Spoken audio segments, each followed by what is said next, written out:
Bom dia, irmãos. Bom dia, irmãos. Bom dia. Ele canta louvores ao nosso meio. Ele anda entre nós. Ele é o nosso Senhor.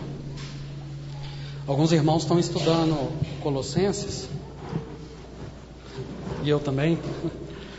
Gostaria de fazer um resumo rápido, breve, acerca dessa carta. Paulo, ele tem um método de ensino muito característico em todas as suas cartas. Ele sempre começa estabelecendo uma visão. Ele sempre começa estabelecendo um fundamento. Ele faz isso em todas as suas cartas.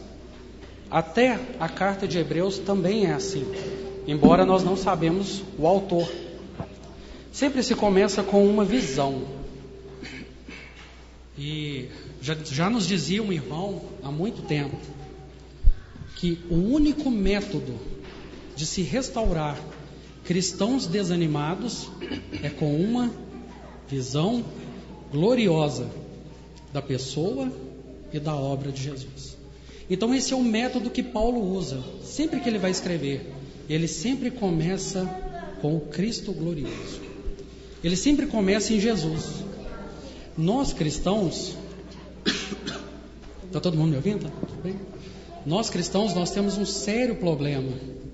Nós queremos fazer alguma coisa para depois obtermos uma visão.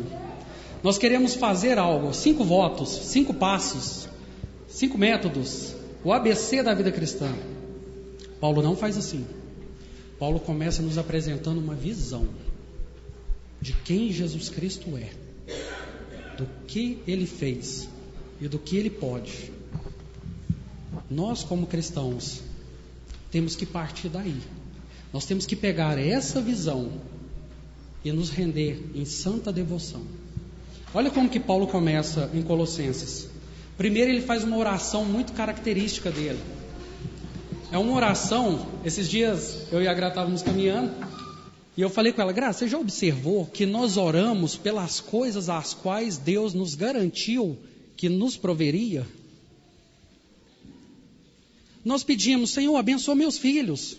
Só que os nossos filhos, eles são o quê? Herança do Senhor. Amém? E nós nos devotamos tanto tempo orando e pedindo as coisas às quais o Senhor nos garantiu. Nós oramos pelo pão de cada dia, e o Senhor falou: eu proverei o pão de cada dia. Mas as orações de Paulo não tem nada disso. As orações de Paulo são assim: por essa causa me ponho de joelhos diante do Pai, para que vocês sejam fortalecidos com poder, mediante o seu Espírito no homem interior, para que Cristo habite em vossos corações. Olha que oração diferente. A oração dele era para que os nossos corações fossem fortalecidos com poder, para que nós pudéssemos experimentar o que é Cristo vivendo em nós. Esse é o estilo de oração de Paulo. E aqui no capítulo 1, verso 9, ele começa com essa oração. Só que vamos para o verso 13, onde estabelece o fundamento, a visão, a chave da epístola. E quando você estudar todas as epístolas de Paulo, ela é dividida ao meio. Se são 6 capítulos, 3 é visão. 3 é o Cristo glorioso. E os outros 3 é postura, o andar, o viver, o lidar. Porque de acordo com Paulo, todo estilo de vida cristão tem que partir dessa visão. Então Paulo começa aí, o qual nos tirou do império das trevas e verso 13, né? Capítulo 1, verso 13.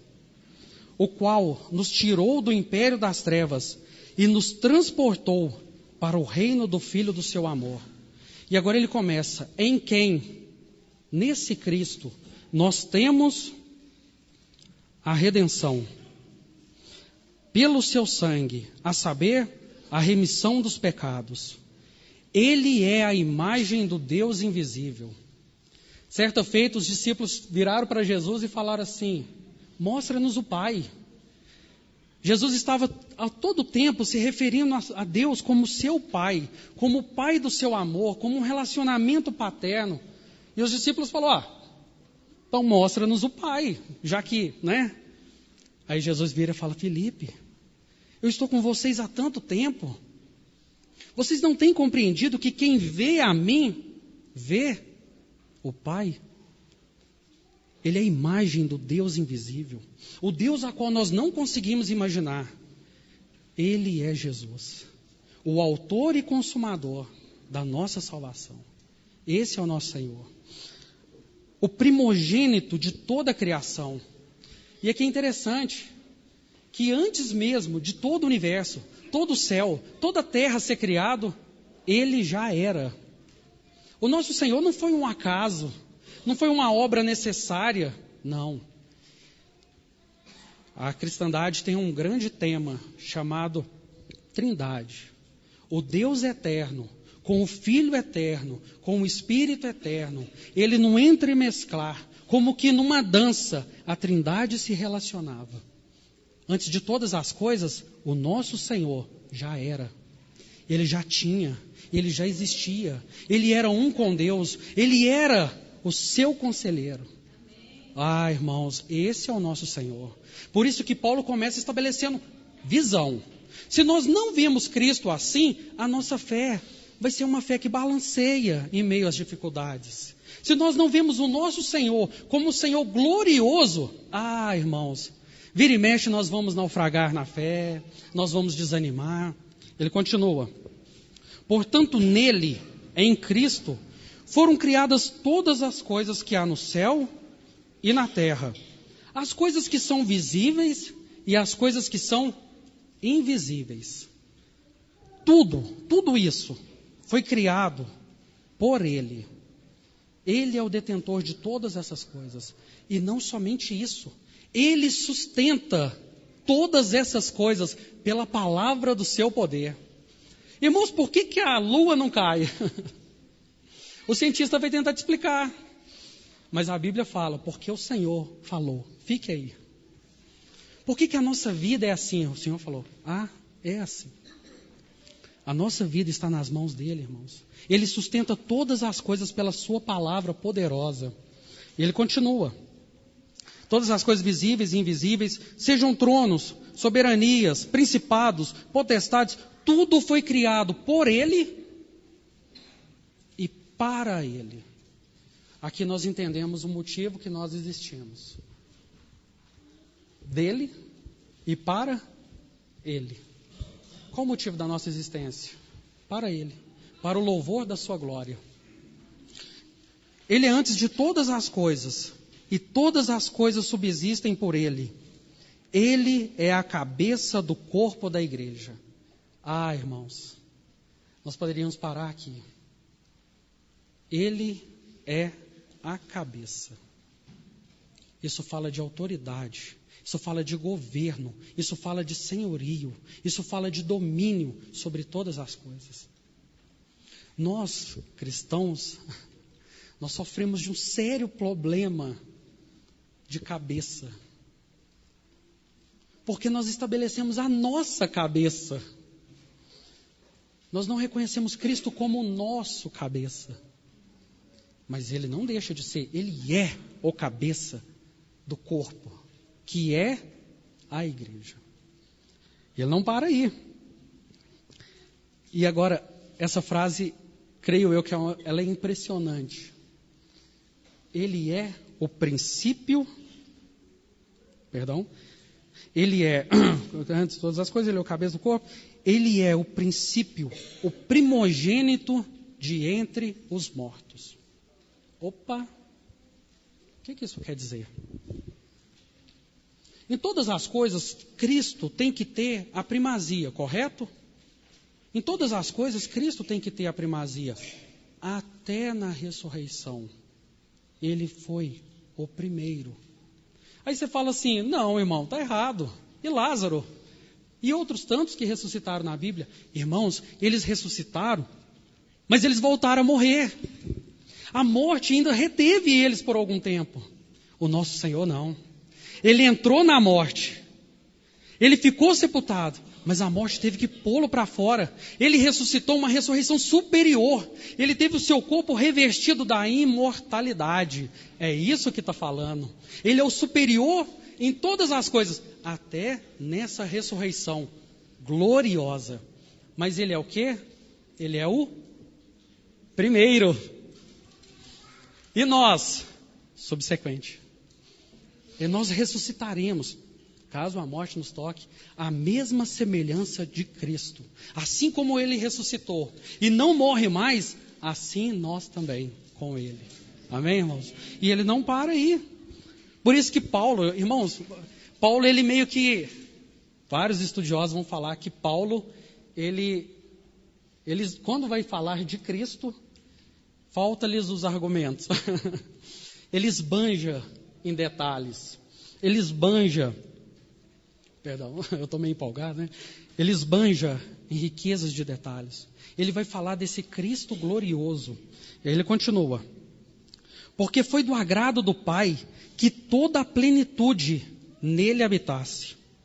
E que, havendo por ele feito a paz, pelo sangue da sua cruz, por meio dele, reconciliasse consigo mesmo todas as coisas.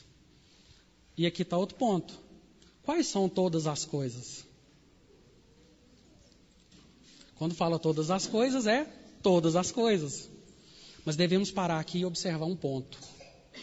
O nosso Pai Celeste, ele tinha um propósito, um plano, desde a eternidade passada, que era pegar aquele homem e transformá-lo à sua própria imagem.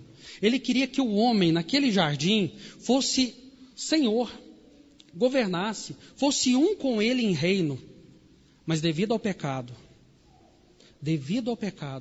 aquela posição do homem acabou. Foi perdida. Satanás enganou o homem e usurpou aquela autoridade a qual Deus tinha dado para o homem. Por causa disso, o que entrou em desordem? Os céus entraram em desordem. A terra entrou em desordem. Os mares entraram em desordem. Irmãos, hoje nós vivemos uma grande catástrofe. Tudo porque o homem entrou em desordem. Mas o nosso Senhor, na cruz do Calvário, por causa da paixão da morte, o que ele fez? Ele destronou Satanás. Ele resgatou o homem e ele sujeitou debaixo dos seus pés todas as coisas. Ah, irmãos, como eu queria que você cresce nisso. Como eu queria que você abrisse o seu coração para entender isso. Que hoje, todas as coisas desse universo estão debaixo do governo do nosso Senhor. Ele é Senhor sobre todas as coisas. E mais do que isso, Ele nos chama para sermos participantes do seu reino. Hoje, quando a igreja se reúne, é a manifestação do reino de Deus nessa terra. Hoje, quando a igreja ora, é a manifestação do reino de Deus nessa terra. Satanás é destronado, demônios são expulsos por causa de quê? Por causa do senhorio do Senhor sobre nós. Por causa desse cabeça sobre nós. Ah, irmãos, a nossa salvação não foi qualquer coisinha. Não foi apenas um perdãozinho de pecado. Não foi que eu era católico e agora eu sou cristão. Eu era um drogado e agora eu não sou. Não é isso. A nossa salvação, ela ultrapassa todo o entendimento. Por isso que Paulo vai orar e fala assim, eu quero que eles sejam fortalecidos no entendimento. Que eles possam entender essas coisas. Que eles possam contemplar essas coisas. E na igreja em Colosso, acontecia outro problema. Esse problema a qual nós estamos falando. Eles criam, e isso acontece muito hoje no meio cristão. Eles criam que existem duas grandes forças no universo. Existe o bem, representado por Deus, e existe o mal, representado por Satanás e seus demônios. E nós estamos aí à deriva, como que sendo jogados de um lado para o outro. Então eu sou bonzinho, eu vou para Deus, eu sou do mal, eu vou para Satanás. Não. O nosso Senhor vai mostrar que na cruz do Calvário, Ele colocou toda a hoste espiritual do mal debaixo dos seus pés. Irmãos, o exemplo que é dado aqui é o exemplo de um exército quando triunfa sobre seus inimigos. Eles pegam aqueles despojos, eles pegam as pessoas com maior cargo, com os seus generais, os seus comandantes, eles pegam todas aquelas pessoas e eles marcham triunfosamente despojando, tirando as insígnias de autoridade, todos aqueles medalhões, todo aquilo que representava o seu senhorio, são dispostos ali. Então Paulo vem nos mostrar que agora Satanás não nos toca, que agora o mal não nos pega. Mas mais do que isso, eles também tinham outro problema. Eles não entendiam que a vida cristã só é vivida em Cristo. Olha que interessante esse versículo. Vamos lá. Colossenses capítulo 1, verso 26.